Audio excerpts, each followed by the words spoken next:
You ask Tiger to calculate. This deals with linear inequalities with one unknown. The final result is a greater than 2. Let's solve it step by step. Group all constants on the right side of the inequality. Subtract 19 from both sides.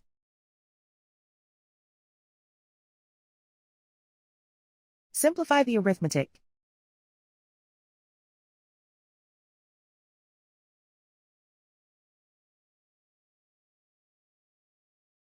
Isolate the a.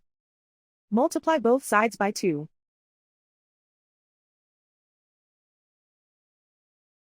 Group like terms.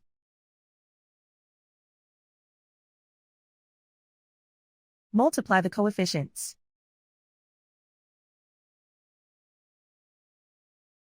Simplify the fraction.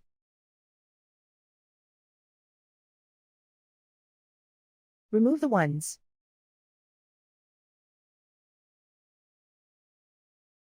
Plot the solution on a coordinate grid. And so the final result is a greater than 2.